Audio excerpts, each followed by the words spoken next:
여러분 안녕하십니까, 진성호입니다. 자, 8일간의 단식을 끝내고 또 나경원 원내대표에서 이제 차기 원내대표 선출 과정에서 조금 침묵이라고 할까요? 조금 조용했던 황교안 대표가 드디어 문재인 대통령에게 정면 승부를 걸었습니다. 문재인 당신이 말해라, 이렇게 말했습니다. 자, 황교안 한국당 대표는 오늘 페이스북에 글을 하나 올렸습니다. 지금 진행되고 있는 수많은 청와대 의혹, 결국은 문재인 대통령 당신이 말해야 될 것 아니냐, 이런 요지였습니다. 지금 청와대는 고민정 대변인, 윤두한 국민소통수석, 또 청와대 관계자라는 수많은 청와대 간부들이 지금 터지고 있는 해명을 하고 있는데, 이게 다 해명할 때마다 논란에 논란을 낳고 있습니다. 거짓말 의혹에 휩싸이고 있습니다. 이런 가운데 황교안 대표가 문재인 대통령을 바로 겨냥했습니다. 돌직구를 날렸습니다. 진성호의 융단 폭격 시작합니다. 문재인 대통령을 융단 폭격합니다. 방송에 앞서 아직 진성호 방송에 구독자가 아니신 분들은 붉은색 구독 버튼 눌러주시기 바랍니다. 자, 황교안 대표는 이렇게 말했습니다. 자고 일어나면 청와대의 부정선거 의혹과 그 공작의 증거들이 쏟아져 나온다. 청와대의 선거 개입이 사실로 드러나고 있다. 그러면서 지난해 울산시장 선거 개입 의혹과 관련해서 이제 문재인 대통령이 직접 나서서 해명하라, 이렇게 촉구했습니다. 황교안 대표는 작년 지방선거에서 청와대와 수사기관이 수단과 방법을 가리지 않고 야당 후보를 탄압하고 여론을 조작했다. 누가 봐도 명백한 부정선거 행위다, 이렇게 비판했습니다. 그토록 민주주의를 부르짖던 문재인 정권이 가장 비민주적이고 부정한 정권인 것이 만천하에 드러나고 있다. 지금도 청와대는 말 바꾸기를 해대며 부정을 감추고자 한다. 졸렬하기 짝이 없다. 유재수 게이트와 우리들 병원 게이트 문제도 심각하다. 불법 부정한 정권에 대한 심판이 멀지 않았다, 이렇게 말했습니다. 자, 지금 청와대에서 벌어지고 있는 수많은 의혹들, 특히 지난 울산시장 선거의 청와대 하명수사 의혹은 정말 심각합니다. 다른 것도 아니고 선거입니다. 선거는 민주주의의 꽃입니다. 이 선거가 공정하지 못하면 그 나라의 민주주의는 온전하지 못한 것입니다.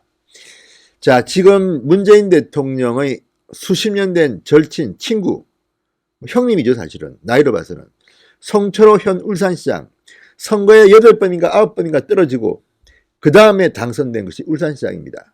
그리고 이 선거 판세가 당시 현역 울산시장이었던 김기현 한국당 후보에 비해서 상당히 열세였습니다. 그럼에도 불구하고 울산시청을 압수수색하고 김기현 울산시장한테 마치 무슨 부정 비리가 있는 것처럼 비춰지면서 선거판은 뒤집혔습니다. 자, 김기현 전 울산시장은 피를 토하는 심정으로 여기저기 자신의 경험담, 자신이 생각하는 이 선거의 부당함을 지금 호소하고 다니고 있습니다. 이런 가운데 황교안 대표가 이번에는 문재인 대통령을 바로 지목한 겁니다. 지금 이 문제는 문재인 대통령 말고는 말할 사람이 없는 것 같습니다. 물론 문재인 대통령 스타일이 자복할 스타일은 아닙니다.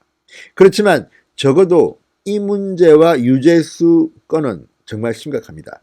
특히 지금 재미있는 것은 청와대가 이 울산시장 선거에 대해서는 하루가 멀다 하고 반박합니다. 고래고기 때문에 그랬다, 뭐 그런 이유를 대는데, 유재수 전 부시장의 감찰 무마건에 대해서는 입을 꾹 다뭅니다.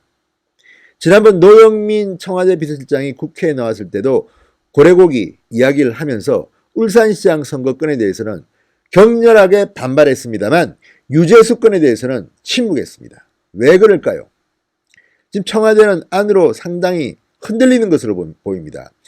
유재수 부시장 건은요, 제가 볼 때는 아마도 상당히 많은 청와대의 실세들, 어쩌면 문재인 대통령 본인도 연루됐을 가능성이 저는 있다고 봅니다.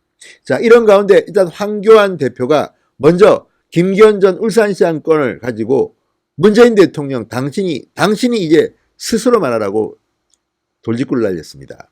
이것 말고 유재수 게이트, 우리들 병원 게이트도 심각하다고 했으니까 2탄 3탄 날리겠죠. 지금 국면이 굉장히 혼란스럽습니다. 문희상 국회의장 상당히 많은 여론의 비판을 감수하고서라도 9일과 10일에 패스트트랙에 오른 법안 예산안 다 올리겠다고 합니다. 이렇게 되면 이제 한국당의 필리버스터 반격이 있을 텐데 그렇다 하더라도 물리적으로 연말까지 이들이 패스트트랙에 오른 법안들을 다 통과시키는 것을 막는 것은 역부족입니다. 그렇지만 내부적으로 여러 가지 방법들이 있습니다. 그리고 또 하나, 민주당과 정의당, 대한신당, 민주평화당, 바른미래당 이런 작은 정당들 간에도 선거법 개정안은 서로 합의를 보지 못하고 있습니다. 욕심 때문입니다. 배지를 더 달아야겠다. 지금 225대 75의 구도, 지역구 225석 그리고 비례대표 75석의 구도를 250대 50, 240대 60 정도로 확 바꾸겠다는 게 지금 민주당 생각인 것 같습니다. 그리고 연동률이 50%인데 40%로 낮추자는 이야기도 나오고 점점 더 정의당은 열받는 그런 안들입니다.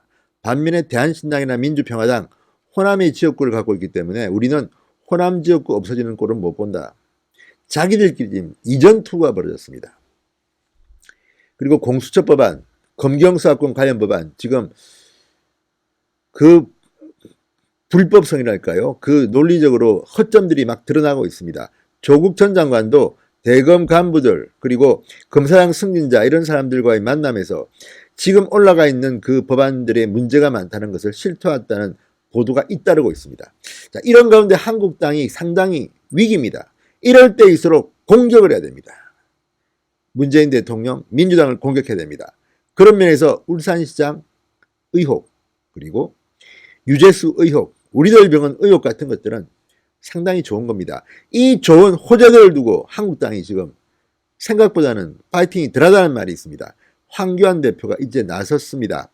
자, 문재인 네가 말해라 뭐 이런 메시지를 던진 건데요. 이거는 꽉 물어야 됩니다. 오늘 김성원 한국당 대변인도 논평을 내놨습니다. 청와대 핵심 관계자들이 폭탄 돌리기를 하고 있다. 해명만 하면 바로 사실관계가 뒤집히고 있는데도 자충수를 계속 두고 있다. 저도 뭐 몇 번 영상을 올렸지만 고민정 대변인, 윤두한 수석 또 뭐 청와대 관계자들 해명이라고 내놓으면 곧 반박 기사들이 뜹니다. 자, 고민정 대변인이 이야기했다는 그 제보자 자체가 부인하고 나섰습니다. 역시 윤석열 검찰이 해결할 수밖에 없는 겁니다. 자, 추미애 장관이 취임하는 것. 인사청문회 어떻게 준비하고 있는지 모르겠습니다. 이번에는 현역 불패 신화 깨버려야 됩니다. 그리고 어떤 의미에서는 저는 개인적으로 추미애라는 카드가 문재인 대통령 생각대로 호락호락 시키는 대로 할 것 같지는 않습니다. 아주 폭발력이 강한 정치인입니다. 어디로 튈지 모릅니다.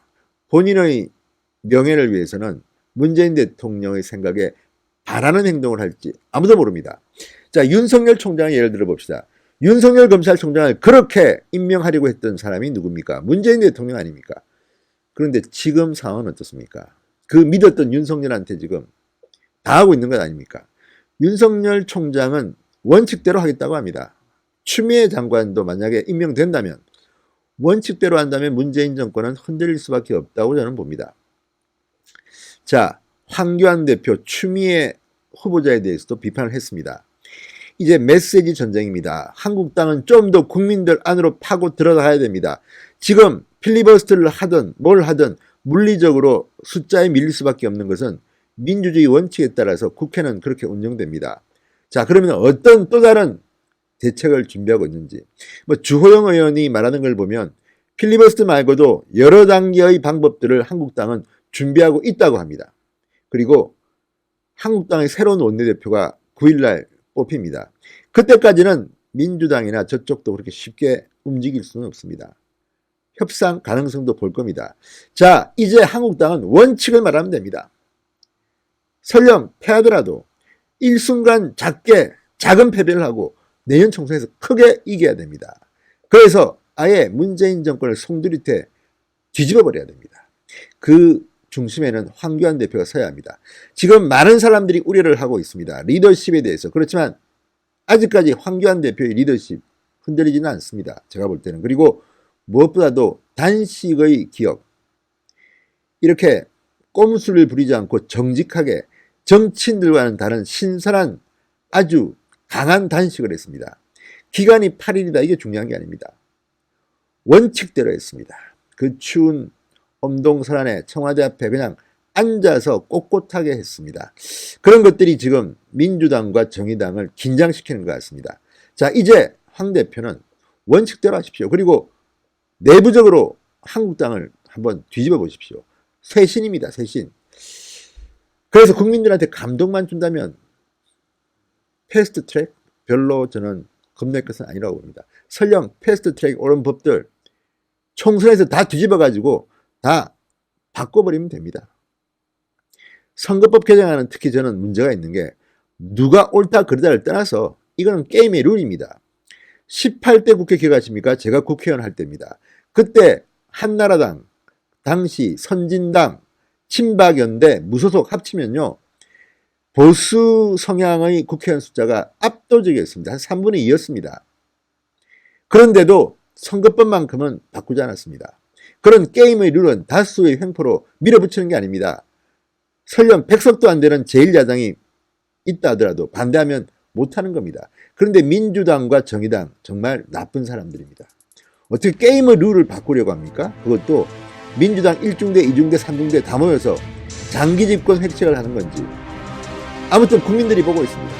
황교안 대표의 돌직구에 문재인 대통령이 어떻게 답할지 두고 보겠습니다. 진성호의 융감 폭격입니다. 감사합니다.